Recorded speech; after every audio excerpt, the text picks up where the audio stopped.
Hi, my name is Arun PT. I'm a civil service exam coach.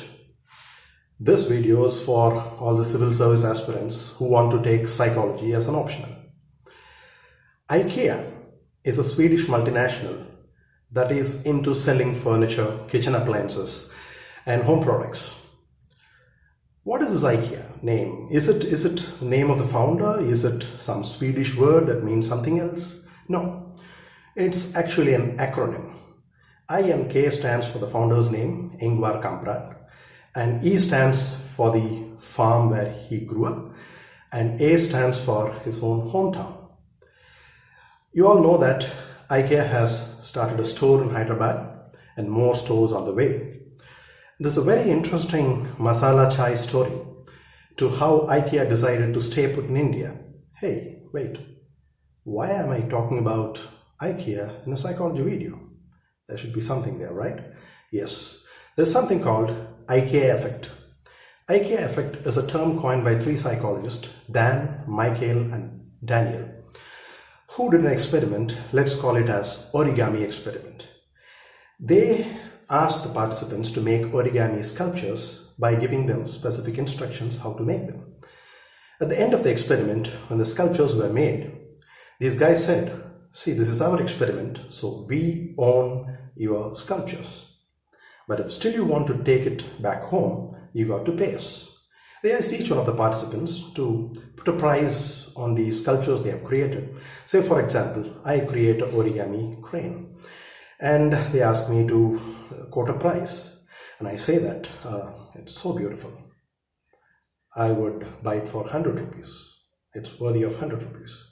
Then these experimenters compared this price quote with another set of people who had nothing to do with this experiment. Let's call them as buyers. So the buyers, looking at my crane, they said, okay, 10 rupees, nothing more than that. Why there is a difference between the value placed on the same origami crane? Here we come to Ikea effect. Ikea effect is actually a cognitive bias where you tend to place disproportionately high value on something that you have created, even though partially. This is a kind of cognitive bias that we all have. This is connected with certain other phenomena like above average effect. All of us rate ourselves above average in most of the things. And this is also related to something called rose tinted glasses effect, where we are slightly over optimistic in general. Unless otherwise, these things happen to all of us, unless otherwise we suffer from some kind of mental disorder like depression. Otherwise, these things works on all of us.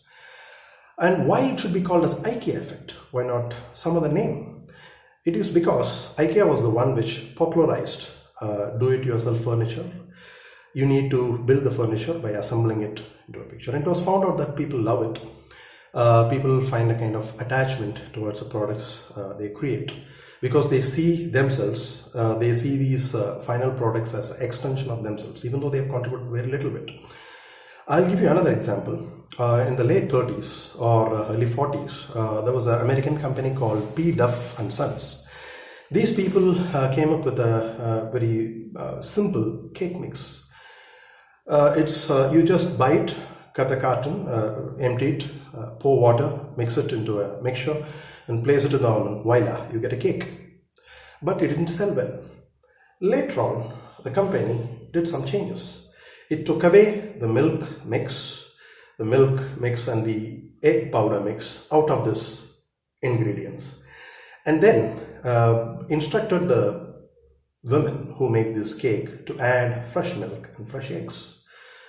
Then the women start getting attached. They got attached to this cakes that they make, because they thought that they have contributed to it, even though they have just added milk and eggs. It gives a sense of ownership. It makes you feel that you have contributed to the final product, and you see yourself in the cake. You love the cake. You value it more.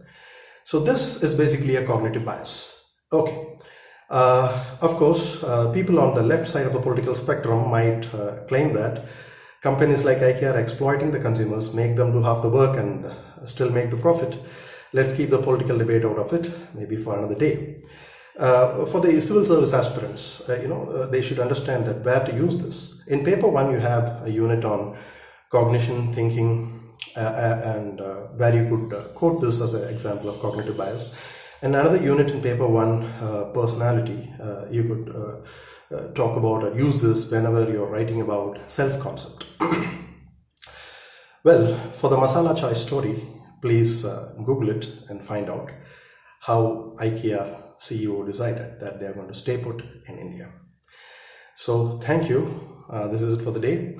I'll see you again with a new topic. Well, before you go, would you like to buy my origami crane? It looks nice, isn't it? 100 rupees? Would you buy it? Okay, not interested. Let me go for looking for some buyer.